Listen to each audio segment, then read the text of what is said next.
du Fils et du Saint-Esprit. Amen. Mes très chers frères et sœurs, nous célébrons ce soir Saint Colomban d'Irlande, plus connu aussi en France sous le nom de Saint Colomban de Luxeuil, en Suisse sous le nom de Saint Colomban de Bregenz, en Italie sous le nom de Saint Colomban de Bobbio, parce que notre saint est un voyageur. Il a circulé dans toute l'Europe au 7e siècle, à la fin du 6e et au début du 7e siècle, pour porter la bonne nouvelle, pour porter le message du Christ, selon cette mode celtique très particulière.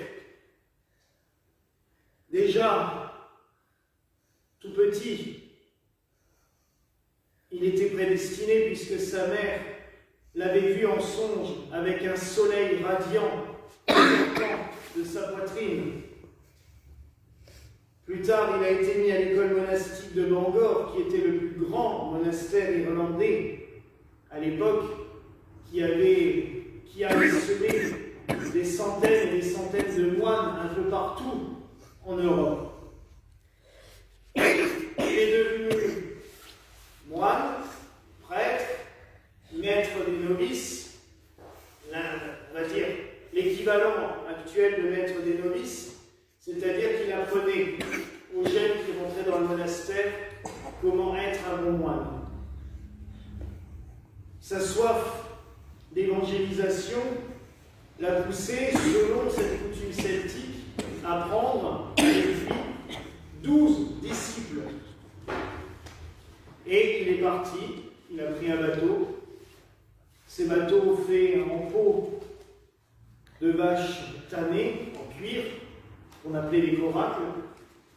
Il a traversé la mer jusqu'en Angleterre, puis la Manche pour venir en Bretagne, où son bateau est arrivé dans un endroit à quelques kilomètres de Saint-Malo, la plage de Saint-Coulomb. Parce que Saint-Colomban, étonnamment, a laissé son nom un peu partout, mais à chaque fois il est déformé. Donc on trouve des... Donc là c'est Saint-Coulomb, une petite plage très sympathique d'ailleurs. Protégée du vent, on est toujours plutôt bien en été là-bas. Nous y sommes allés il y a quelques années. Il a traversé le royaume franc, à l'époque coupé en morceaux, puisque malheureusement, après Clovis, il n'y avait pas encore la loi salique qui faisait que l'héritier, le premier héritier mâle héritait de tout. À l'époque, on partageait le royaume comme on partagerait un héritage maintenant. Donc, dès qu'un roi mourait et qu'il avait plusieurs fils, on coupait le royaume en petits morceaux et puis on recommençait à zéro, jusqu'à ce qu'il y en ait un qui arrive à battre tous les autres et à les tuer pour reconstituer le royaume. Ce qui fait que ça s'entretuait joyeusement entre frères et sœurs, entre oncles et neveux, entre grand-père et petit-fils. C'était charmant à l'époque. Il y avait une ambiance phénoménale. Et donc il arrive en Austrasie avec le roi Thierry qui lui promet de lui donner des terres. Ces terres sont situées dans une vallée qui ressemble beaucoup à l'Irlande, au fin fond des Vosges, tout au sud, qu'on appelle les Vosges saunoises, ce sont des gens en Franche-Comté, et c'est la région de Luxeuil.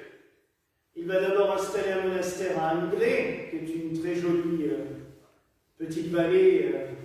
On a vraiment l'impression d'être en Irlande, hein, quand on regarde un petit peu. Il y a des brumes aussi régulièrement, c'est assez humide, mais il y a du poisson, puisque les moines ne mangent que du poisson. Donc il y a des rivières poissonneuses, on peut y planter du grain et tout, ça pousse bien.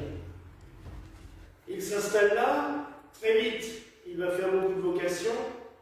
Donc, il construit un deuxième monastère un peu plus loin, à Luxeuil, dans des ruines romaines, où il y a des fontaines chaudes, qui sont bien pour aussi les soins pour les moines malades, parce que les moines qui sont en bonne santé, eux, sont priés d'aller se laver à la rivière glacée tous les matins.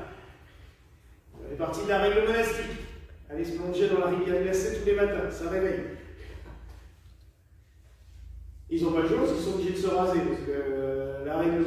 Là, il a présenté avec une barbe, mais c'est plutôt la même mode italienne. Maintenant, on sait que les Irlandais ne portaient pas de barbe. Ils avaient une tonsure très particulière sur la tête et pas de barbe. C'est plus tard qu'on a représenté Colomban à un barbu. Pareil, le monastère se remplit à vue d'œil, il n'y a plus de place. Donc il en construit un troisième, encore à quelques kilomètres de là, à Fontaine, les Luxeuil.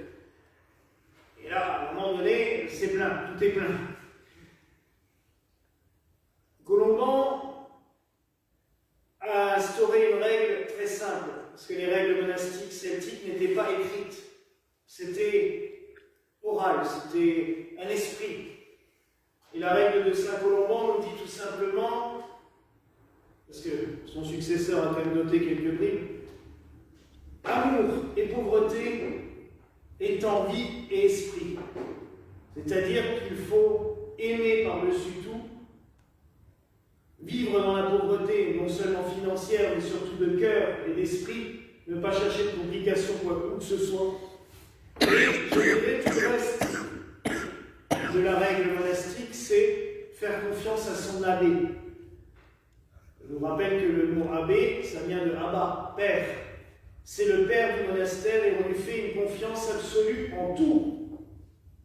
D'ailleurs, chez les Celtes, même les évêques qui étaient moines dépendaient de la décision de l'abbé ou de l'abbesse. Quand c'était des monastères féminins, même l'évêque devait obéir à l'abbesse.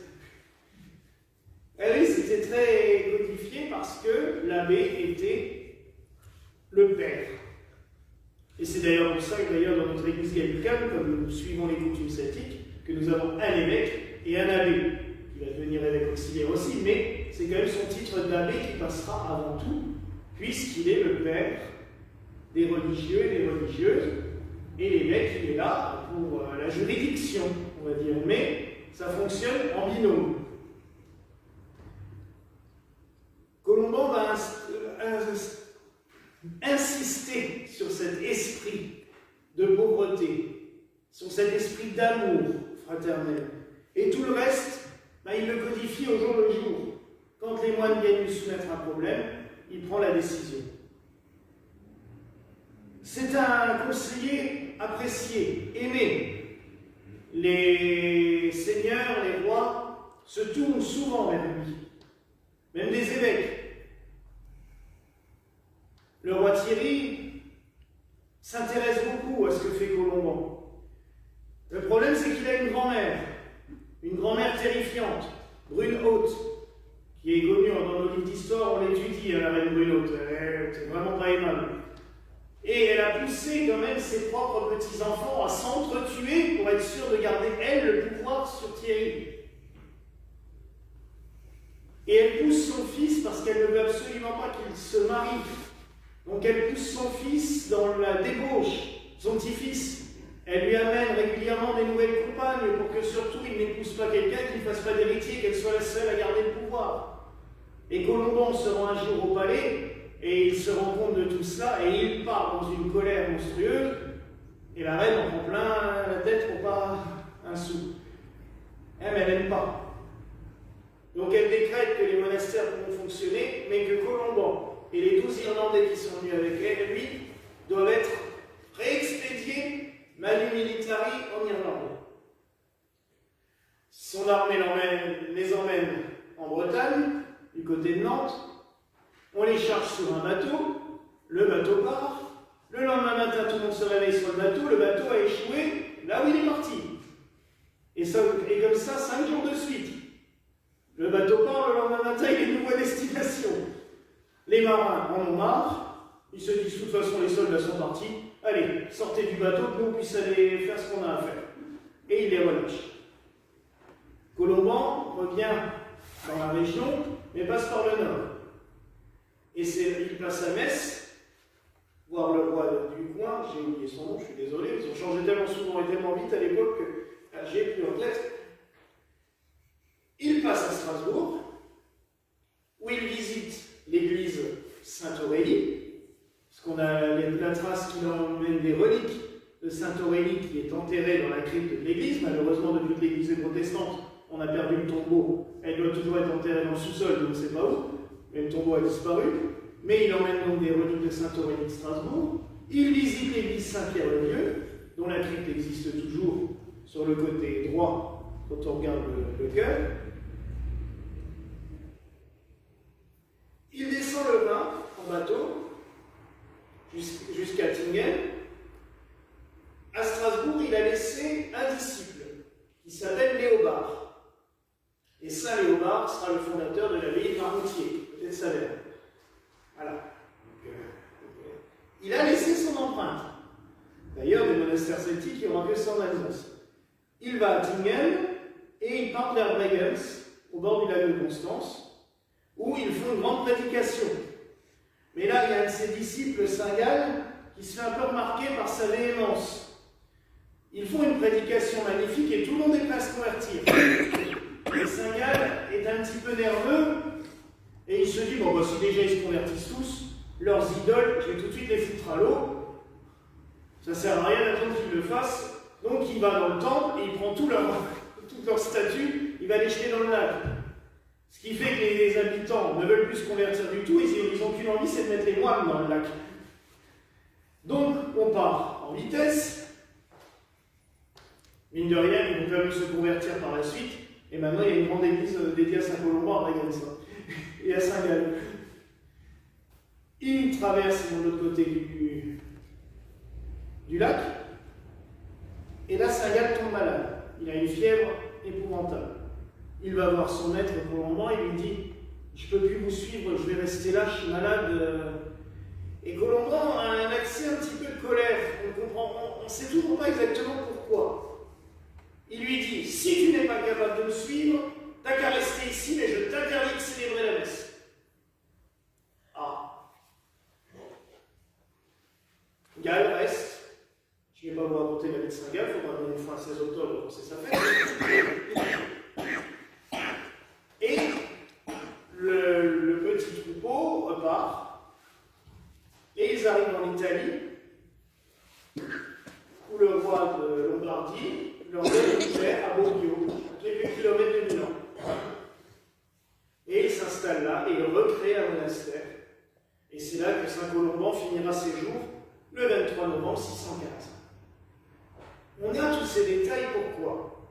Parce qu'un de ses disciples les plus proches, Jonas de Bobbio, va écrire toute sa vie tout de suite après sa mort. Dans les quelques minutes qui ont suivi, il a commencé à écrire toute la vie de son maître. C'est pour ça que nous avons tous ces détails. Alors je vais quand même finir parce que l'histoire de Saint Gall, il y a une fin. C'est que le jour même où Colomban meurt, durant la nuit avant, Gall a rêvé. Saint Colomban lui apparaît dans son rêve et lui dit « Je vais mourir cette nuit, je te pardonne, célèbre la messe à ma mémoire et envoie ton disciple auprès de moi. » Gall se lève, il prépare tout pour célébrer la messe. Son disciple Saint Magnoald se met à lui dire « Mais qu'est-ce que vous faites? Vous n'avez pas le droit.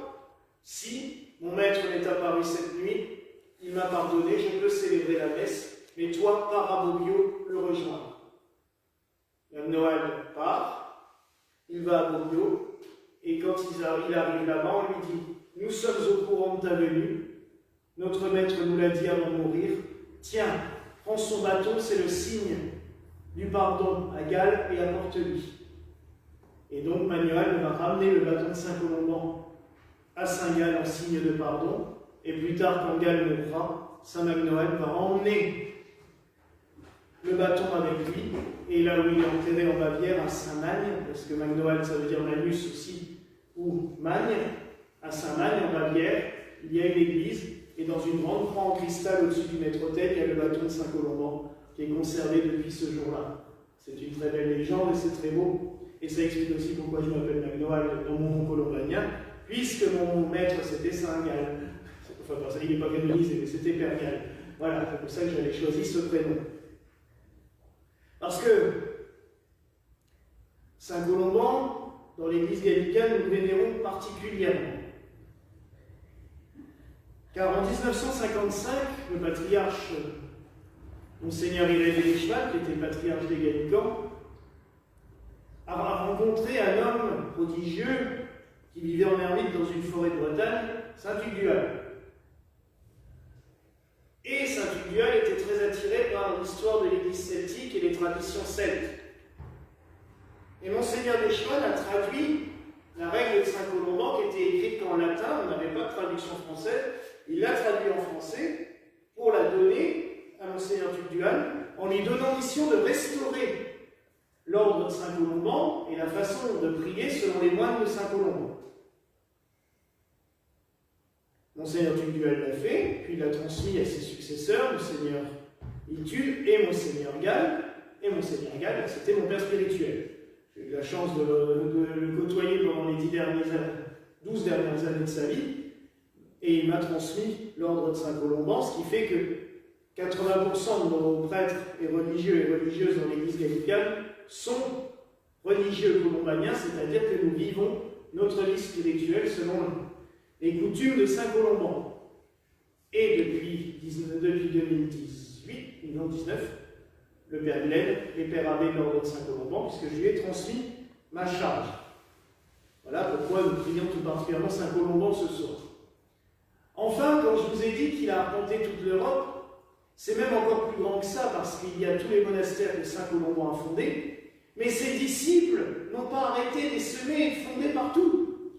Ainsi, quand vous allez dans la vallée de la Marne et toute la région de Meaux, il y a des dizaines et des dizaines d'abbayes, comme Jouarre par exemple, qui est encore une abbaye qui fonctionne.